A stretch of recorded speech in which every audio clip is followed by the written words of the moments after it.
The fate of the Thailand Pass is decided today, or is it? We take a trip to Koh Phangan and you can now visit and experience hot air balloons in Thailand. That's all coming up on today's Good Morning Thailand.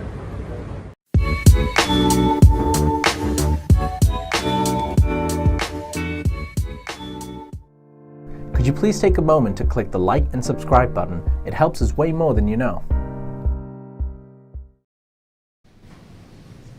Salutations, ladies and gentlemen. Welcome to Good Morning Thailand, brought to you by Coffee Culture and My Beach Resort, presented by our lovely presenters Natty Warisa, Tim Newton, and your host for today, Jay.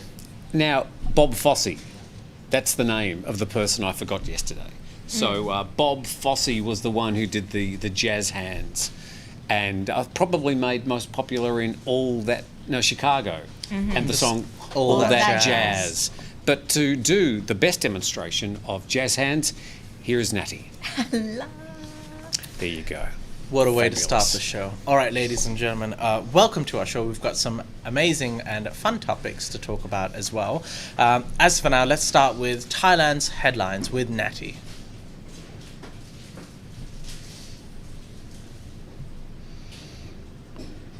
That's looking good.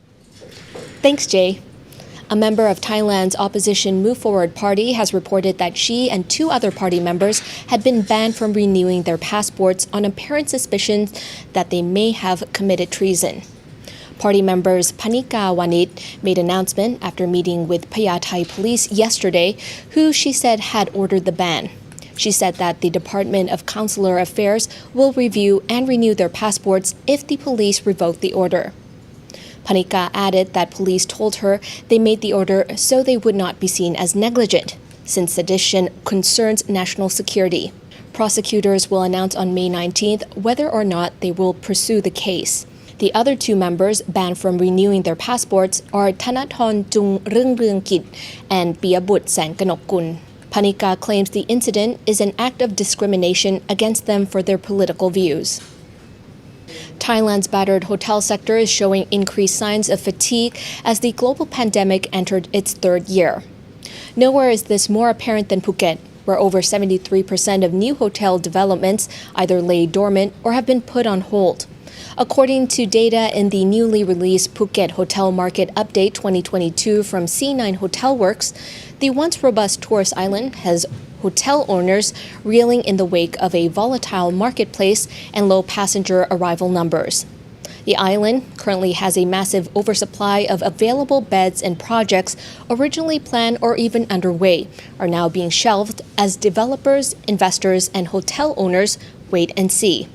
The loss of the Chinese and Russian markets for now remains a considerable challenge for the southern island. Meanwhile, the Gulf island of Koh Phangan is aiming to promote long-term sustainable tourism to attract more than just the full moon party crowd. The island is aiming to attract 100,000 arrivals over the whole of 2022. A chubby kitty who ran away has wandered back home all on her own. The Fat Cat's owner, Mimi, has offered a fat reward to the tune of 300,000 baht for whoever found her beloved feline. Mani, a Scottish fold, had been missing since Sunday until 1 a.m. yesterday, when a security guard at a residential compound in Nonthaburi province, north of Bangkok, spotted her and she dashed into a neighbor's home. She was found safe and sound, albeit thinner, with a bit less fur, and the 300,000 baht reward reportedly drove the neighborhood crazy, as many residents took to the streets to shout out the cat's name in a chaotic bid to find the pet and bank the 300K. As to who gets the 300,000 baht, seems Mani did all the hard work by herself and she found her way back home. Following the report of the missing family in the central province of Sukhothai, good news, the daughter has been able to contact her family yesterday and everyone is safe. Police speculate that it may have been related to financial problems or debt. Police tracked the family pickup with CCTV and finally found the pickup in a used car sales lot and discovered it had been bought and sold 4 times since the family went missing. There are more details about that and all our other stories at thethaiger.com. Back to you, Jay. Welcome back to Good Morning Thailand. You're watching the show with Natty, Jay, and Tim. And we're now on camera 3. Ladies and gentlemen, our first topic today is regarding Koh Phangan. Now, people have complained that we often focus on the bigger areas, the more popular areas in Thailand, such as Phuket, nothing else matters. No, I'm kidding. Pattaya, Chiang Mai, maybe even Isan. But Koh Phangan doesn't get a lot of love. How do you say it? Koh Phangan. Yeah. How do you say it? Koh Phangan. Koh Phangan. That's sort of what I say. But Yeah. there are some B plus. people who Close say enough. Koh Phangan. Or some people have got all sorts of strange pronunciations. It's a hard one to say. Yours is actually not that bad. Koh Phangan. For a person who can't say the NG vowel, yeah. Anyways, ladies and gentlemen, yeah, Koh Phangan is Where is it, Jay? It is near Samui. In the Surin Gulf of province. Thailand. Yes, in the Gulf of Thailand. Yes. However, it's only known primarily for one thing, which is the full moon party. Let's be completely honest. It's most Sure. popular for that. And However, it's sort of, that sort of put it on the map too. yeah, it's the Ibiza of Thailand. For But- 1 day a month. But, ladies and gentlemen, the topic today we're going to be discussing is that Koh Phangan has a lot more to offer than just drugs, alcohol, Sorry. on a Wait, full moon I didn't party even know night. that was a thing What? Yeah, What, you can buy Panadol over the counter or? allegedly, yes. Oh, there. wow. Okay. A lot Okay. more stronger substances as well. Oh, allegedly. Yes. Viagra. But so let's start off with the first question being, is Koh Phangan just a party island? Well, look, I think there's a lot of places around the world, not only Thailand, which are trying to reinvent themselves at the moment. And there's no doubt that Koh Phangan has had a history, albeit small and niche, of sort of wellness and spas. It's got some fantastic beaches, but it's been overwhelmed by this big monthly invasion of people. And of course, the traders there, they'd say, well, we've got this great island here, so don't come for just 1 day a month. Come here and have a look for the rest of the time. So, I mean, I think it's time for Koh Phangan to take its place on the list of really great places to visit in Thailand. If you'd want to go to a wellness resort or spa, would you, if you had the choice, would you pick an island known as the party island? But it's only a party island like once a month. Yes. Well, actually, they have a black moon party, the half moon party, Oh. the quadruple moon party, or whatever. So it's basically every night. So this is, I suppose, a way of trying to, whatever they're calling them, to, okay, so we've got all these people coming for parties once a month, let's have more parties. But yeah, I think there's obviously another side of the island, literally the other side of the island to Hadrin, which is where they have the full moon party and maybe these other parties.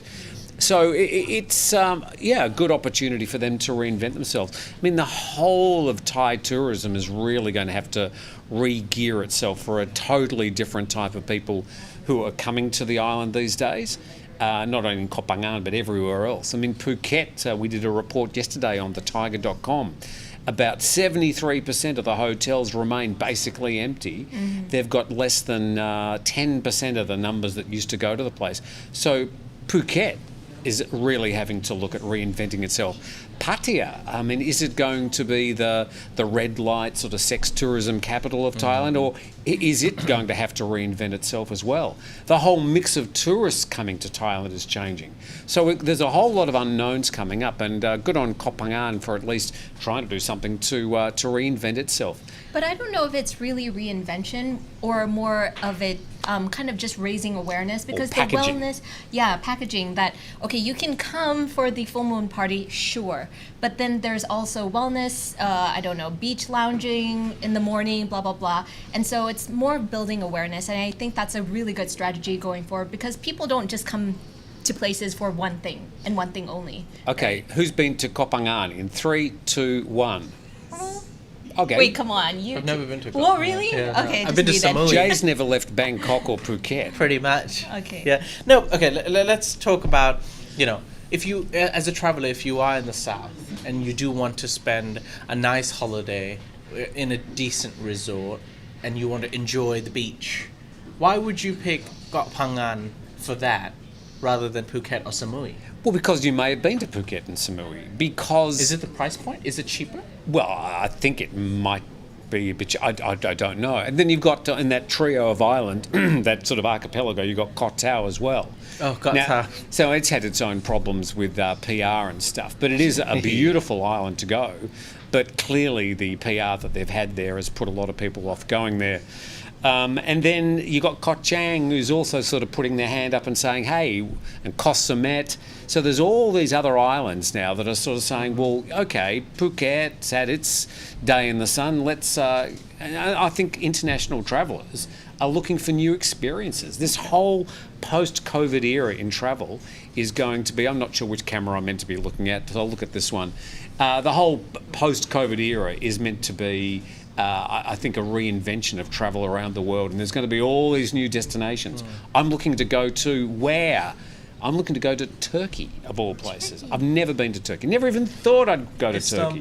Istanbul, we are coming. I would go to Istanbul, Of course. or Constantinople, but I'm going there for reasons of a sort of a bit of a visit to the sort of Australian Mecca, which is the site of Gallipoli, which was a battle back in 1915, and they have a dawn service there every year on Anzac Day, which is coming up next Monday.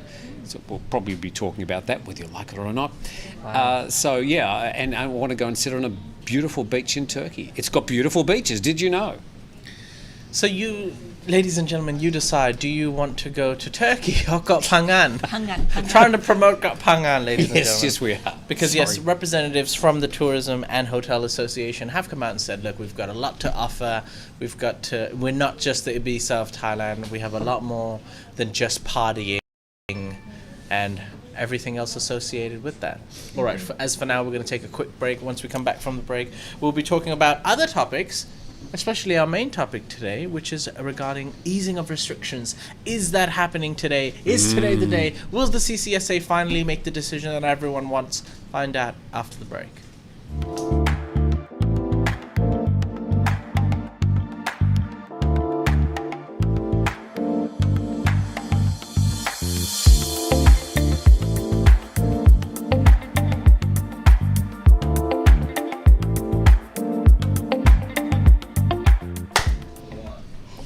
And welcome back to Good Morning Thailand. What was that song? What song?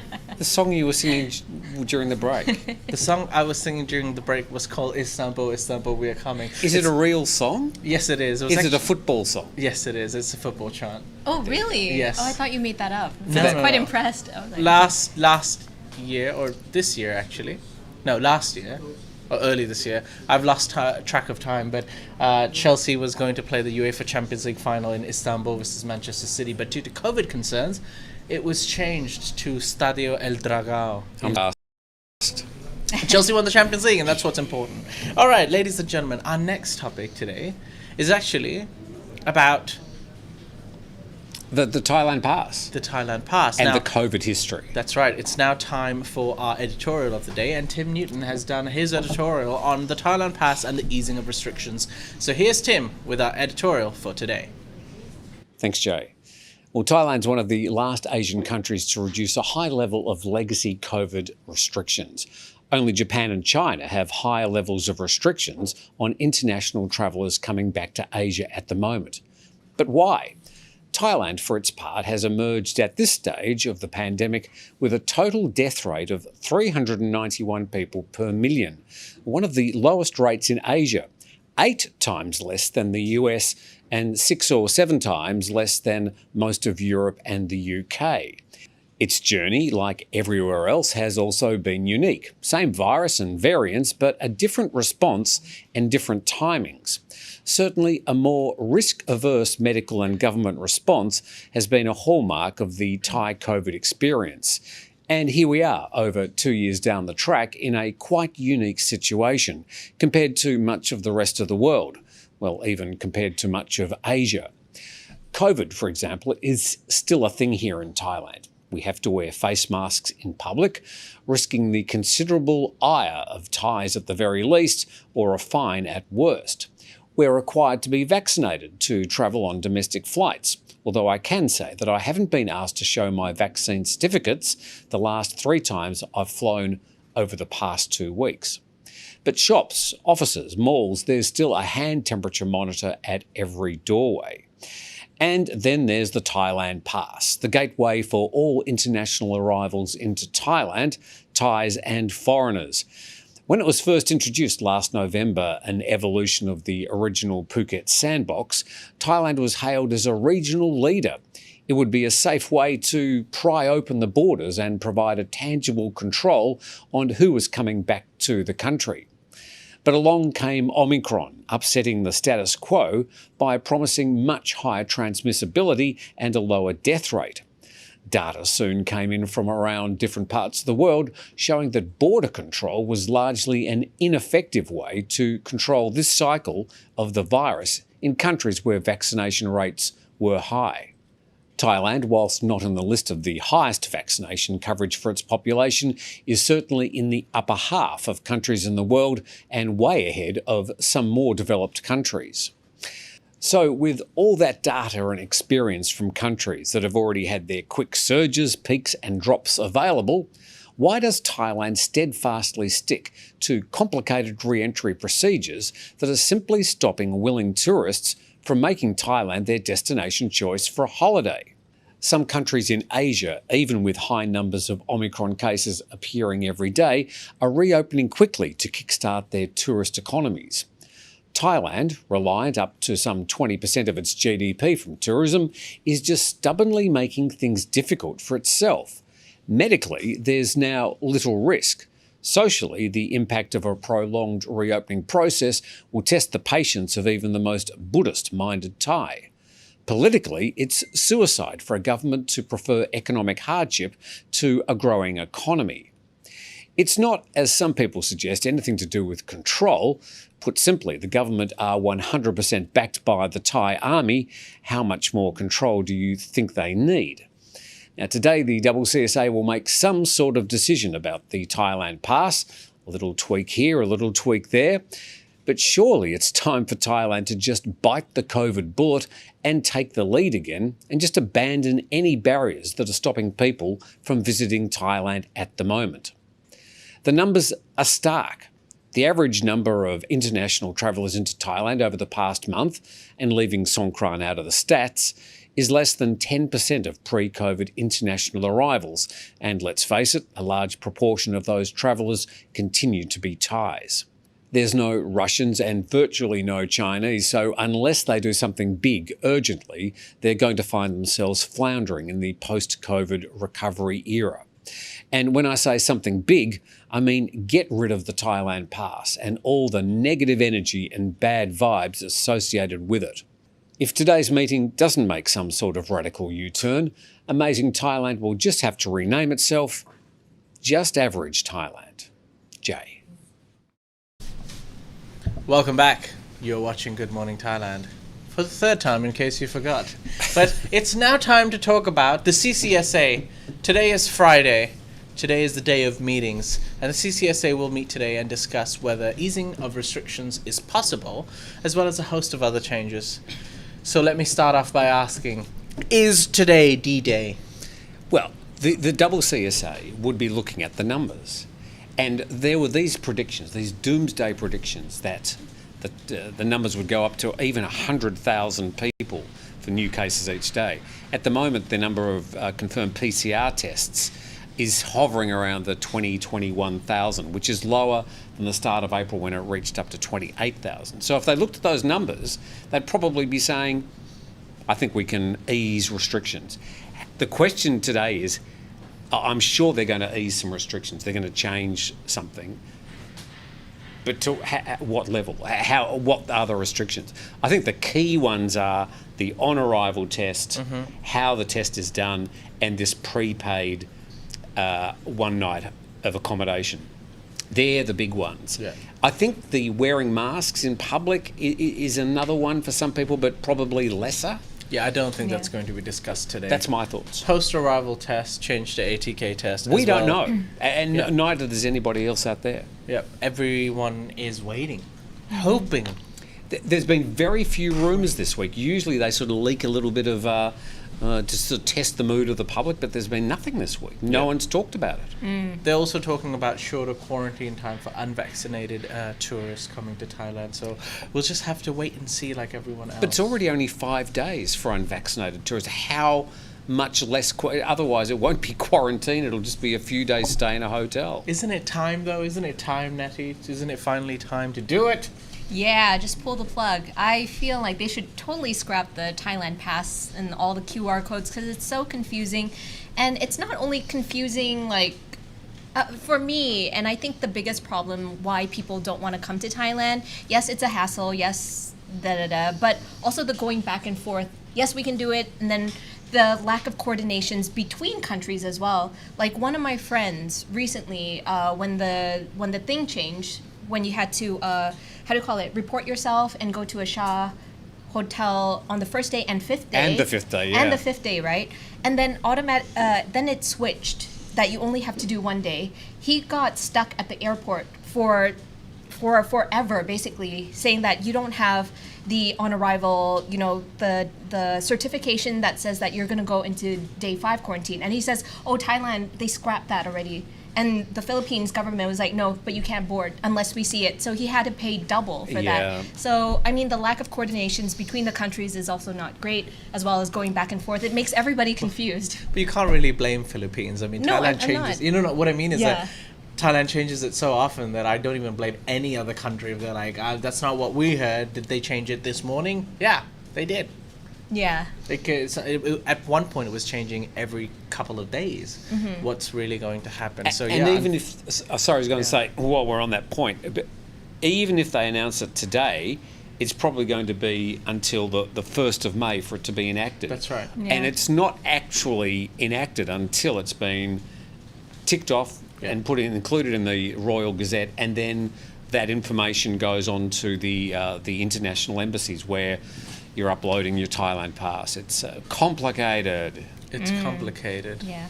So Thailand, it's complicated. But there's no doubt that I think unless they scrap the Thailand Pass altogether, that Thailand's not going to see any big upswing in tourists. Already it's only 7 or 8% of what it used to be before COVID.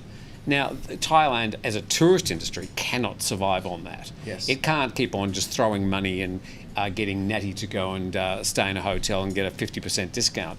They can't rely on that forever. If they want to actually have an international tourist trade, they've got to pull their finger out and get rid of the Thailand Pass.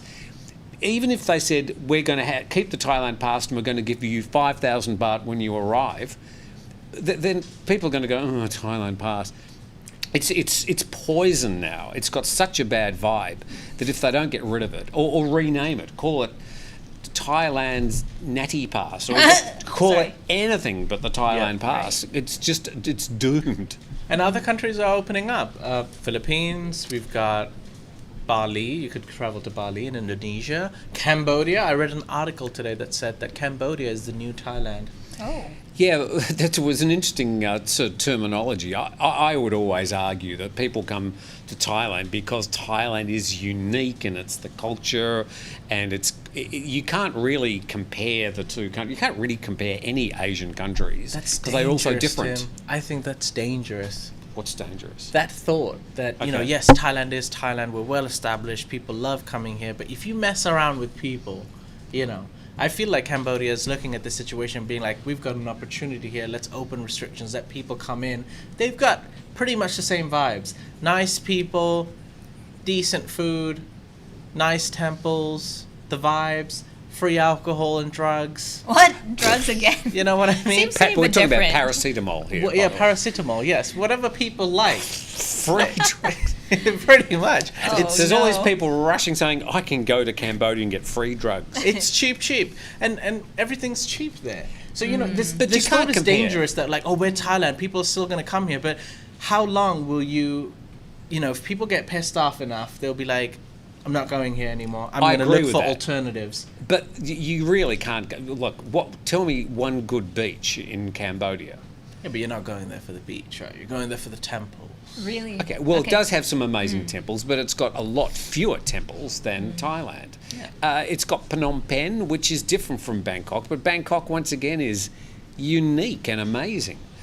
You don't get Thai food in Cambodia. But look, I'm not trying to sort of compare. If you make it so difficult for people to enter, then they forget how amazing Thailand is. And that's why they need to get rid of the Thailand Pass. If they don't, then Cambodia, the Philippines, all these other really great alternatives around Southeast Asia are going to become more popular, and people are going to go, oh, this isn't bad. Yes. And airlines will start putting more flights into those areas. So Thailand's shooting itself in the foot. Simple as that. Come on, CCSA. Today's your meeting.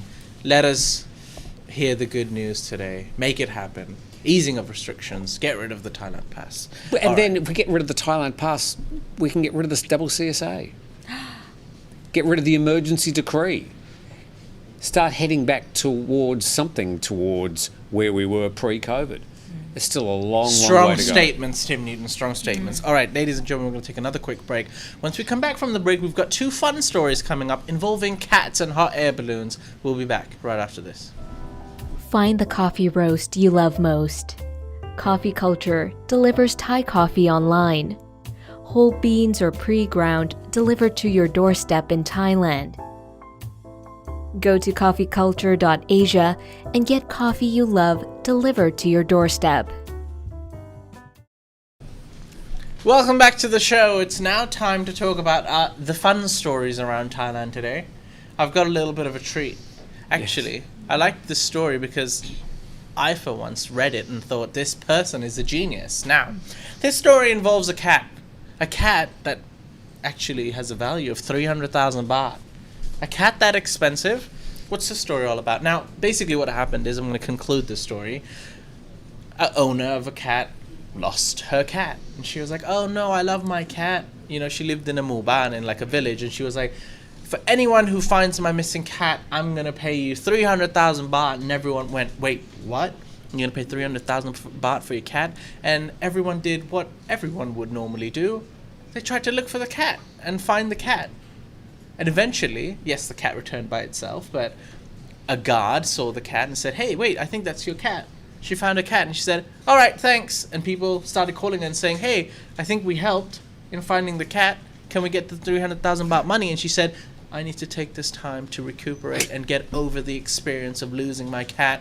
Until then, I shall be with myself. Please leave me alone. Closes the door. I think the words were the trauma of losing my pussy. Look, I mean, the fact is, there's nothing sadder than a missing pussy. And I feel for this woman. Yeah. Would I pay 300,000? Of course, for your cats. For one of my cats? For your cats. I'm not sure. Oh. It's a family member, though, no? Yeah. But what did Question mark? You don't actually have to pay. This is not a legally binding contract. Yeah, people are going to be upset with you for like a couple of days because they made an effort to find your cat, but then going to be like, yeah, it was a little bit dumb of me to think that Tim would actually pay me 300,000 baht to find his cat. Well, in a moment of desperation. It's genius. It's genius. You know, if you want your pussy back, you are going to do anything you can to you'll pay any amount of money. But once the cat returns, you'd be going, not so sure whether I made that. But once you've said it, you have to do it. Well, the moral police will come. But my point is that the cat came back by itself, so the cat should get the money, not the security guard who went, oh, that's the cat. That's not finding the cat. The cat came back. If I was a security guard, I'd be very upset. So you'd be going there and demanding it. Yeah. Taking you to court? What are you going to do? No, nothing.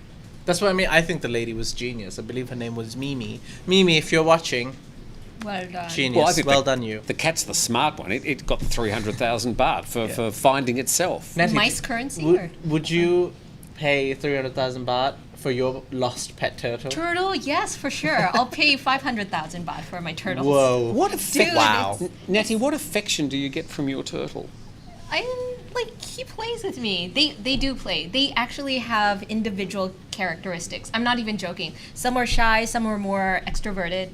I'm not making this up. It's real. Playing with them, you mean you feed them leaves? Yeah, or sometimes I just walk and then they run up to my feet. Or do like they play dogs. cards with you? Or when you say play? I haven't done that yet. No, I haven't okay. tried that. When you mean you run it runs after you, does it take 15 minutes? No, they're fast. They're Really? actually really fast. Like, brrrr. Yeah. What? Yeah, they're very, very I've fast gotta meet your turtles. turtle. Is it a turtle or a tortoise?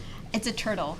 Okay. Jason would tell me otherwise. So we actually have two staff here at the Thaiger, both Natty and Jason, who are fans of cold animals called reptiles. Yes, but Jason's a They're bit so more cute. extreme. Natty, I Yeah. can Yes. kind of accept. Jason has 2 pet tarantulas and I believe 3 snakes. Yeah. Yeah. And he's proud of them. Cuddling up to him He's at proud night of time. him. Sure. And we've accepted him for who he is as a person. And that's the most that we can do. Yeah. But I mean, okay, I'll put it back to you guys. Jay, Yeah. missing pussy, are you going to pay 300,000 baht? No. That's why I don't have pets. I don't have pets in the first You place. just- okay, your sister goes missing, 300,000 Oh, come on, baht? that's crazy. I would give my left arm away. Yeah, of Oh, course. okay, all right. Family. We didn't is say, you didn't put a family. dollar on it. You just said your left arm. Yeah. Okay. Invaluable. We hope your sister doesn't go missing, by the way. Thank you. Thank you for that. All right, ladies and gentlemen, we'll take another quick break and come back and talk about our last story, which regards hot air balloons. You can finally experience hot air balloons in Thailand. Why even travel to Turkey, Tim? Find out more after the break. Transferring money overseas? Sick and tired of the insane charges? Well, there's a new product to solve that problem. Try D-Money on your next international money transfer with the best rates and no added costs. Go to dmoney.com. Welcome back. It's the last part of the show, which means it's the fun part of the show. Now let's talk about hot air balloons. Now, you might have heard of hot air balloons in Turkey. I believe the city is, what, Cappadocia? Oh, yes. Hot air ballooning hasn't really been much of a thing in Thailand. Not really. Nope. In A Chiang lot- Mai, there used to be those huge hot air balloons, like the ones in Turkey. It Yeah. used to happen in Chiang Mai. They stopped it for some reason. In my home city of Melbourne, it used to be very popular to go on hot air balloon rides. And just like 100 metres away from where I used to live is where they used to launch them. And you used to hear the of the burners in the morning, and it was really quite exciting watching them. My dog just loved watching them lift up into the air. Oh, she bayed in excitement every day. Molly? Molly. Oh, good old Molly. So she used to love the hot air balloons. But here, what is it? Is it the fact that it's already hot and the fact that you need cold air for the hot air to be able to make the hot air balloon rise? And that's why you only used to happen in Chiang Mai, because they have a cool, the cooler cool weather. season, yeah. Right. Now, the Phuket Hot Air Balloon Festival is taking place between April 22nd to the 24th. Oh, today. Yes, from 5 p.m. at Saracen Bridge. Where is Saracen Bridge? Not really in Phuket. It's literally the bridge you take to get out of Phuket. Or come on to Phuket. Yes, that too. So there is a sort of an open area once you arrive off the bridge. It's only 300 metres off the, and they keep on dredging it to make sure it stays an island. Now, this is an extreme example of, Yes. of let me finish my sentence, because, ladies and gentlemen, I know I said hot air balloons, but you can't actually go onto the hot air balloon or experience flying in the hot air balloon. You can take photos with a 30-meter long tunnel of lights and a colourful replica of the mini air balloon on stage. Tim, would you not love to travel 1 hour from, the Boat Lagoon area to Saracen Bridge and take pictures with a replica? No. Replica. I actually What? do. No, I wouldn't personally go. If I'm going to go and see hot air balloons, I want to see hot air balloons, possibly even take a ride. I have been on a hot air balloon once, by the way, up in Queensland. Very enjoyable. I did go to a hot air balloon festival in Phuket in the area of Katu behind the British International School some 5 or 6 years ago, and it was only held once, but it was actually really, really nice. But they had big hot air balloons, and they used to sort of let them rise up, and then they'd pull them back down. You couldn't go for rides, but it sort of performed it was the backdrop to really what was like a music festival. You just quickly take a picture. Did you Instagram it? Yeah, it was it was an Instagram event, literally. But this one sounds like a sort of a poor man's replica. If they're not actually going to have hot air balloons, I believe But, not. I think they're just going to have food and fun activities. and that's worth going to At as well. Saracen Bridge. Who is this really for? It's quite a pretty area. You sort of look up across Phang Nga. What expat or locals from Phuket would go there? If you're on holiday in Phuket, I guess if you're staying in the Mai Khao area, which is, the more posh and expensive area of Phuket, you'd take a quick 15-minute Yes. drive to Saracen Bridge and experience That's it. sort of top third of Phuket. The roads are much Maybe quieter. locals from Phang-ngan, Phang-ngan is more of a quiet area. They don't really have any events. So maybe Takwapa, Phang-ngan area, people crossing come. over. I just feel funny that they would call it a hot air balloon. If it's just a replica, why not just like an art show or whatever? Because they got other stuff too, right? Like a tunnel, I don't know, like a creative festival of some sort, but not hot air balloon when there's actually nothing. Anyhow. Oh, well. All right. Well. Ladies and gentlemen, we're going to now check out the headlines from Asia. So here's Natty again with our headlines around Asia. Elsewhere in the world, starting yesterday, visitors to Cambodia who are not fully vaccinated will only have to quarantine for 1 week and not 2.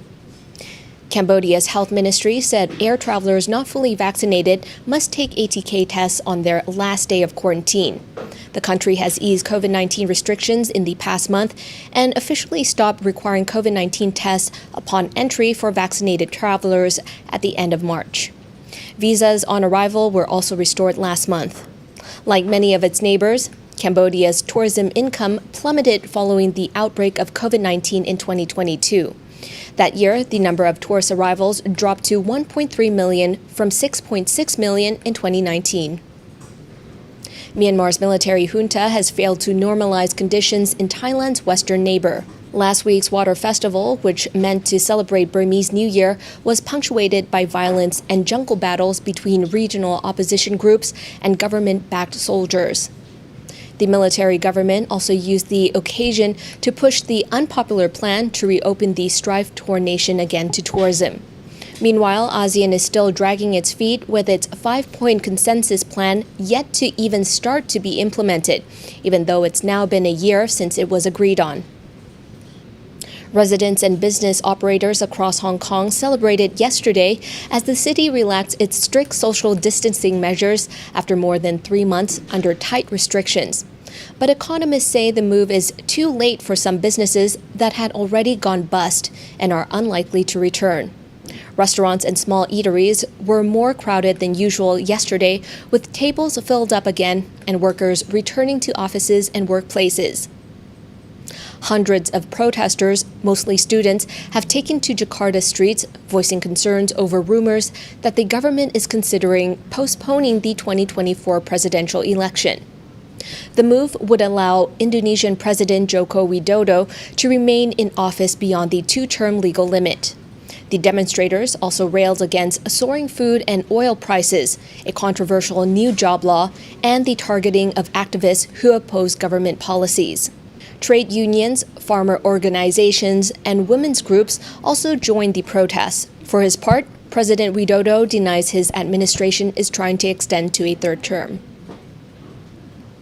And lastly, a small miracle in the Philippines where an 11-year-old boy has survived a deadly mudslide in the Philippines nearly 2 weeks ago by taking refuge inside a refrigerator. The boy named CJ was found alive by the Philippine Coast Guard by a rescue team.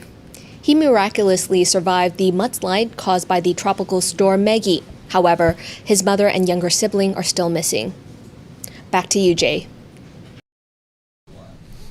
Hello, ladies and gentlemen. It's now time to take some of the questions from our lovely members. Thank you, members, for always supporting the channel. We appreciate your love and support.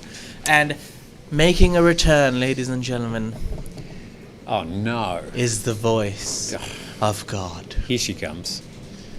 Hello. Oh dear. She's There back! she is. It's Carmel! Woo!